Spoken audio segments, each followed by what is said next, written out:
Hello बच्चों, कैसे हैं आप सभी लोग। उम्मीद है बहुत अच्छे होंगे। आज हम स्टार्ट करने जा रहे हैं अपने वीडियो चैप्टर आज हम स्टार्ट करने जा रहे हैं चैप्टर नंबर 7 का नेक्स्ट टॉपिक, जिसका नाम है trade credits.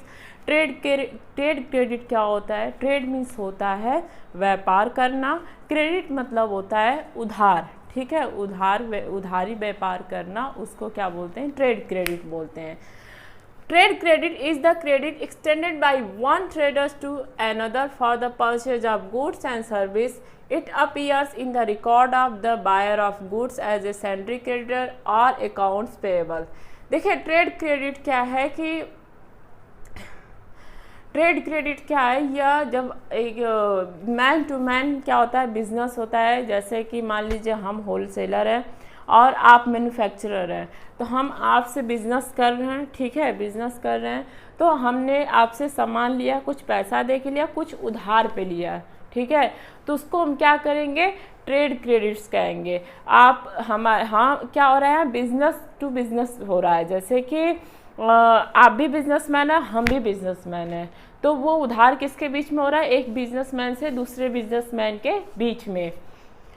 It is commonly used as a source of short-term financing by business organization. It is generated to those customers who have reasonable amount of financial standing and goodwill. देखो यह क्या होता है, ये commonly use होता है short term के लिए। आप सोचोगे कि लंबे समय के लिए ऐसा करें, लंबे समय के लिए उधार लें, तो कोई भी बिजनेसमैन या होलसेलर नहीं देगा। ठीक है, आप लिए मतलब 10 दिन 15 दिन, उसकी एक लिमिटेशन होता है, उतने समय के लिए, शॉर्ट टाइम्स के लिए, शॉर्ट पीरियड के लिए। ठीक है, तो आपको लंबे समय के लिए उधार नहीं दिया जाता और उस व्यक्ति को दिया जाता है जिसकी गुडविल रेपुटेशन अच्छी हो, आप लेन देन अच्छा कर रहे हो, उसको उधार मिलेगा। जैसे अगर हम हैं या आप ही हो, मान लो आप गए बगल में, आपके बगल में शॉप है, गए उससे कोई सामान लेने। अगर आपकी गुडविल अच्छी नहीं होगी, अगर आपका एक बार किसी बार सामान लेके पैसा दिए ही नहीं, दोबारा फिर चले गए उधार लेने, तो क्या वो आपको देगा? नहीं देगा, भगा देगा। भाई हटो यहाँ से, तुम जो मेरा पुराना पैसा लियो तो दिए नहीं, अभी फिर आ गए उधार लेने। तो इसी तरह इसमें क्या होता है, जब बिजनेसमैन दूसरे बिजनेसमैन से उधार लेता है तो उसकी जो गुडविल हो, रिपुटेशन हो, अच्छी होनी चाहिए। समय पे उसकी उधार को चुकता करे, फिर से माल उठाए। ठीक है, ऐसा करना चाहिए। इसके बाद इसकी मेरिट देखेंगे। Trade credit is a convenient and continuous source of fund. Trade credit क्या है? ये कंटिन्यूअस सोर्स ऑफ फंड है। इसमें क्या होता है कि आपका अगर रेपुटेशन, गुडविल अच्छी है तो आप एक बार सामान ले जाते हो, बेचते हो, फिर उसको चुकाते हो, फिर सामान उठाते हो उधार पे। ठीक है, ये हमेशा चलता रहता है प्रक्रिया। It may be readily available in the case the credit worthiness of the customer is known to the seller.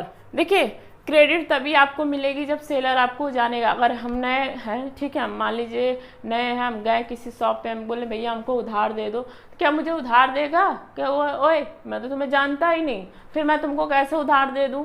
तो इसमें क्या होता है कि कस्टमर आपको जानेगा, जो सेलर होगा आपको जानेगा, जानता होगा अच्छे से, तभी आपको उधार देगा।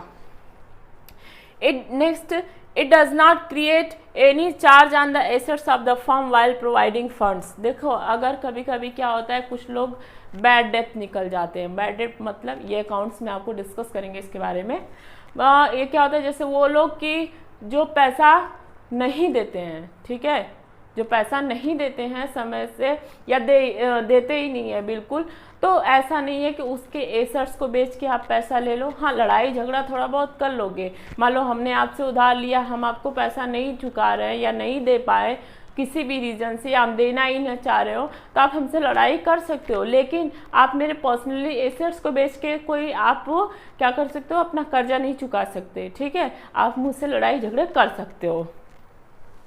नेक्स्ट है, it needs to promote the sale of an organisation. यह क्या करता है, ऑर्गेनाइजेशन के सेल्स को बढ़ाता है। ठीक है, अब जैसे आपके पास पैसा नहीं है तो आप सामान ले जा रहे हो, बेच रहे हो, तो सेल्स बढ़ रहा है। अगर आपके पास, अगर हम उधार देने से मना कर दे तो मेरा जो सेल्स है वो तो वही रहेगा ना, बढ़ेगा नहीं। फिर आते हैं, देखो लिमिटेशन में क्या है, इसकी कुछ कमियां भी हैं। Ability of easy and flexible trade credit facility may induce a firm to indulge in over trading, which may add to the risk of the firm. कई बार क्या होता है कि जो बिजनेसमैन है उसको आसानी से उधार मिल जाती है, उसका सेल ट्रांजैक्शन मान लीजिए 100 टी शर्ट का है, साल भर में वो 100 टी शर्ट बेचता है, अब उसको उधार मिल गया तो 500 टी शर्ट ले लिया, बेच तो पाएगा नहीं, तो वो क्या करता है, कई बार जो सेलर होता है वो ज़्यादा सामान उठा लेता है उधार अगर उसको मिलता है तो, अपनी बेचने की कैपेसिटी से ज़्यादा। फिर इसके बाद है only limited amount of funds can be generated through trade credits. ऐसा नहीं है कि आप बहुत ज़्यादा अमाउंट्स का आप ट्रेड क्रेडिट्स उधार ले सकते हो, इसका भी एक लिमिटेशन होता है, ठीक है, लिमिटेड अमाउंट तक ही आप ले सकते हो उधार, सामान उठा सकते हो। It is generally a costly source of funds as compare to most other source of raising money, ठीक है। इसमें क्या होता है कि अगर आपका जैसे मान लो कि आप सामान ले रहे हो, अगर हमसे कैश दे के ले जा रहे हो तो हो सकता है हम आपको सामान पे डिस्काउंट भी दे दें, ठीक है, हो सकता है कि आपको हम जो जेन्युइन प्राइस है उसमें 1-2% छुड़ा के भी ले सकते हो आप हमसे। लेकिन अगर आप मुझसे उधार ले जा रहे हो तो पता नहीं, एज ए बिजनेसमैन हम सोचेंगे कि पता नहीं कब तुम दोगे मेरा, ठीक है, तो थोड़ा सा उसमें कास्ट इंक्रीज करके वो सामान आपको देता है। इसके बाद हम डिस्कस करेंगे पब्लिक डिपॉजिट, देखेंगे। अब हम देखेंगे पब्लिक डिपॉजिट। पब्लिक डिपॉजिट क्या होता है? पब्लिक डिपॉजिट में कंपनी क्या करती है, रेस करती है, ये क्या बोलते हैं, जनता से पैसा लेती है, ठीक है, ये शॉर्ट टर्म के लिए होता है। आइए हम देखते हैं क्या लिखा है पब्लिक डिपॉजिट में। The deposit that are raised by organisation directly from the public are known as public deposit. देखो क्या होता है, जो डिपॉजिट्स है डायरेक्टली ऑर्गेनाइजेशन या कंपनी रेज करती है, पब्लिक से डायरेक्टली पैसा लेती है, उसको हम क्या कहते हैं, पब्लिक डिपॉजिट कहते हैं। Rate of interest offer on public deposit are higher than the bank deposits.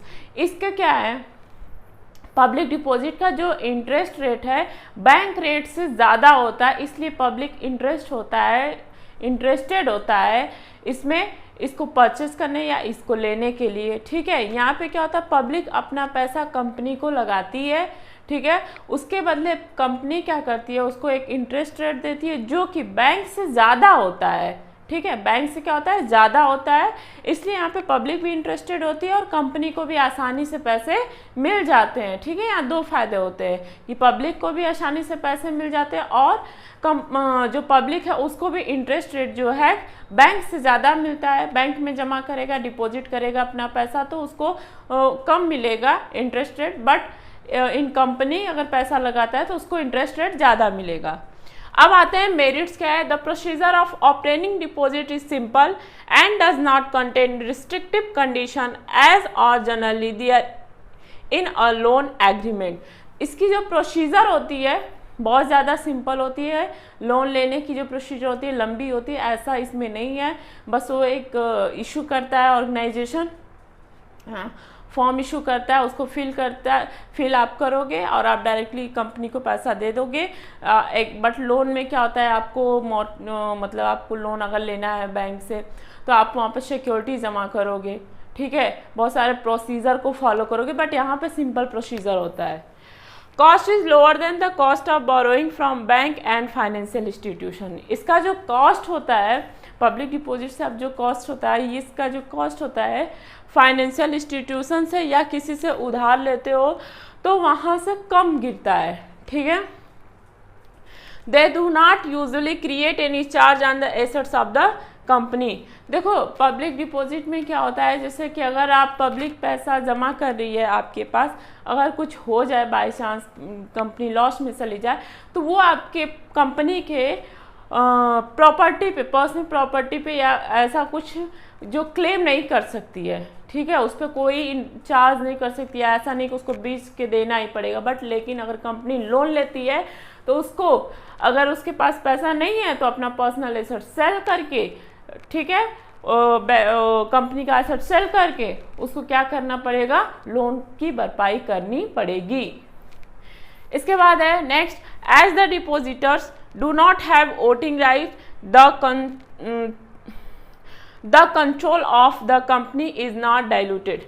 देखिए यहाँ पे जो कंट्रोल होता है कंपनी का डाइल्यूट नहीं होगा, क्योंकि यहाँ पे जो डिपॉजिटर आता है उसके पास वोटिंग राइट नहीं होती है, शेयर होल्डर के पास वोटिंग राइट होती है तो वहाँ पे डाइल्यूट होता है कंट्रोल, ठीक है, लेकिन यहाँ पे डाइल्यूट नहीं होगा।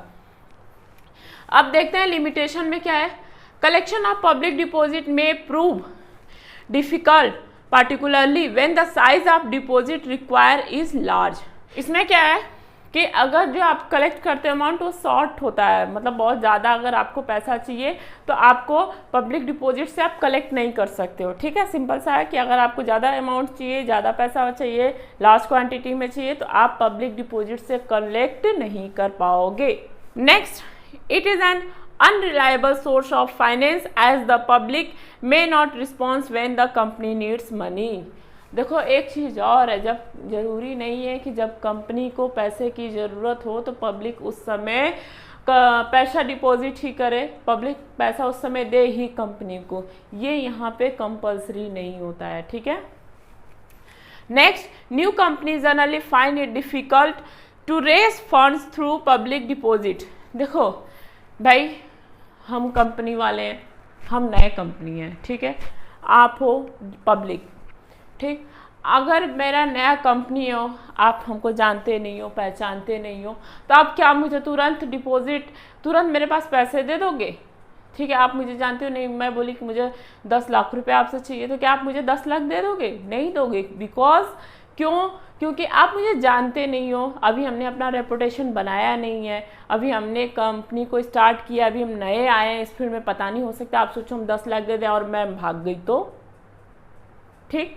तो इसलिए आप क्या करोगे, थोड़ा सा यहाँ पे जो पब्लिक का जो विश्वास होता है वो कंपनी के प्रति कम होता है, ठीक है, उनको पैसे रेज करने में थोड़ा सा डिफ़िकल्टीज आती है। अब हम नेक्स्ट वीडियो में देखेंगे कॉमर्शियल पेपर, कॉमर्शियल बैंक के बारे में। तब तक आप हमारे वीडियो को देखिए, हमारे चैनल पे बने रहिए, वीडियो को लाइक कीजिए, सब्सक्राइब कीजिए, शेयर कीजिए। Thank you so much.